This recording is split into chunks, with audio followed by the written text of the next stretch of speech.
அன்பு குழந்தைகளே, உலகிலேயே மிக அழகிய தேசமான அமைதி தேசம் பற்றி இன்று ஒரு அற்புதமான கதையை கேட்கப் போகிறோம்.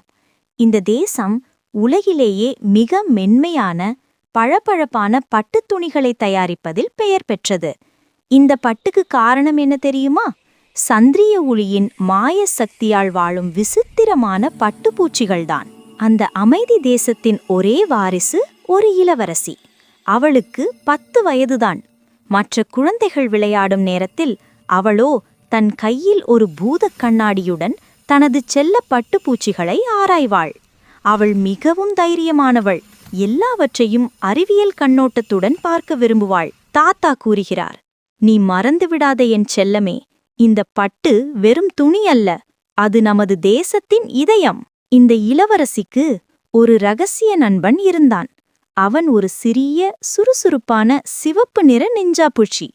இளவரசி எங்கு சென்றாலும் இவனும் கூடவே நிழல் போல் சாகசங்கள் செய்வான். சில சமயம் இளவரசி அவனை, "ஓய், உன் சாகசமெல்லாம் ஒரு இலைக்குள்ள ஒளிஞ்சுக்கிட்டு இருப்பதுதானா?" என்று கேலி செய்வாள். அப்போது அந்த சிறிய பூச்சி வேகமாக சுழன்று, "நான் ஒரு பெரிய நிஞ்சா" என்பது போல சத்தமெழுப்பும். ஆனால் அமைதி தேசத்தின் நிம்மதி நீடிக்கவில்லை. அரண்மனைக்கு அருகிலிருந்த ஒரு குகையில் பேராசை பிடித்த ஒரு மந்திரவாதி தனது கருப்பு மந்திரத்தை செயல்படுத்திக் கொண்டிருந்தான். அவன் அந்த பட்டுப்பூச்சிகளின் மாய சக்தியை திருட திட்டமிட்டான். ஒரு நாள் காலையில் பட்டுப்பண்ணையில் பேரிடி விழுந்தது போல் ஒரு அமைதி. பட்டுப்பூச்சிகள் அனைத்தும் நோய்வாய்ப்பட்டு நிறம் மங்கி போயிருந்தன. அவை நூல் சுழற்றுவதை நிறுத்திவிட்டன. தேசமே பயத்தில் உறைந்தது. "ஐயோ, என் பூச்சிகளுக்கு என்ன ஆனது?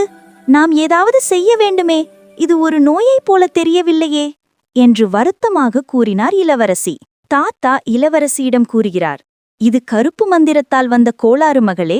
இதை சரி செய்ய நீ வெகு தூரத்தில் இருக்கும் நீலத்தாமரை குகையை கண்டுபிடித்து அங்கு உள்ள சக்தியை கொண்டு வர வேண்டும்.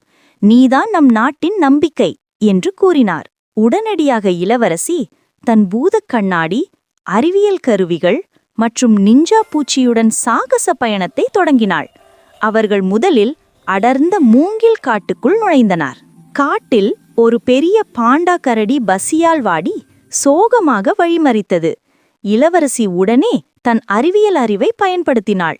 "ஓ பாண்டாவே, பயப்படாதே, என்னிடம் இருக்கிறது உன் பசியை போக்கும் மாற்று மருந்து" என்று கூறி ஊட்டச்சத்து நிறைந்த ஒரு மாற்று உணவை கண்டறிந்து கொடுத்தாள். அந்த உணவை சாப்பிட்ட பாண்டா மகிழ்ச்சியில் கத்தியபடி இளவரசிக்கு வழிவிட்டது. அறிவியலுக்கு முன் எந்த பிரச்சனையும் இல்லை. அடுத்து ஒரு ஆழமான பள்ளத்தாக்கு. அதை கடக்க ஒரே ஒரு பழைய அசைந்தாடும் தொங்கு பழம் மட்டுமே இருந்தது. இளவரசி ஒரு கணம் பயந்து விட்டார். "ஐயோ, என்னால் இதை கடக்க முடியுமா?" என்று அவள் மனதுக்குள் தயங்கினார். உடனே நிஞ்சா பூச்சி பழத்தின் கயிறுகளை சரி செய்யச் சென்றது. அது இளவரசியை பார்த்து, "பயப்படாதே" என்பது போல சத்தம் எழுப்பியது. "நீ சொல்வது புரிகிறது என் நண்பா. பயத்தை பட்டு நூலால் கட்டி போட வேண்டும். நாம் தைரியமாக செல்வோம்" என்றார். அவர்கள் இருவரும் சவால்களை சந்தித்து நீலத்தாமரை குகையின் வாயிலை அடைந்தனர். குகை முழுக்க பளபளக்கும் நீலத்தாமரைகள். அங்கே அந்த பேராசை பிடித்த மந்திரவாதி ஒரு கருப்பு ஜாடியில் பட்டுப்பூச்சிகளின் மாய சக்தியை சேகரித்து கொண்டிருந்தான். "ஹ ஹ ஹா, ஒரு சிறிய இளவரசியா என்னை தோற்கடிக்கப் போகிறாய்? உன்னால் முடியாது.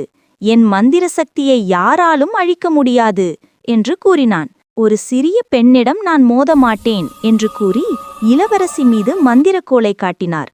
உடனே இளவரசி உருவம் மாறியது. மந்திரவாதி ஒரு பெரிய நிழல் பூச்சியை ஏவிவிட்டான்.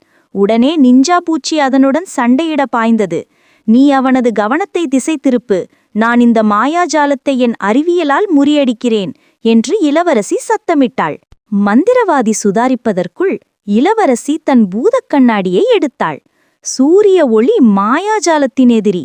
உன் கருப்பு மந்திரத்தின் இந்த ஜாடியை என் அறிவியல் ஒளியால் தகர்க்கிறேன்" என்று சொல்லி சூரிய ஒளியை குவித்து அந்த ஜாடியை நோக்கி செலுத்தினார். திடுக்கிடும் சத்தத்துடன் கருப்பு ஜாடி உடைந்து மாயசக்தி மீண்டும் காட்டுக்குள் பரவியது. மந்திரவாதி பலவீனமடைந்து ஓடினான். பட்டுப்பூச்சிகள் அனைத்தும் தங்கள் ஆரோக்கியத்தையும் பிரகாசத்தையும் மீண்டும் பெற்றன. இளவரசி தன்னுடைய நிலையான உருவத்திற்கு வந்தார். இளவரசி மற்றும் நிஞ்சா பூச்சி வெற்றி புன்னகையுடன் அரண்மனைக்கு திரும்பினார்கள்.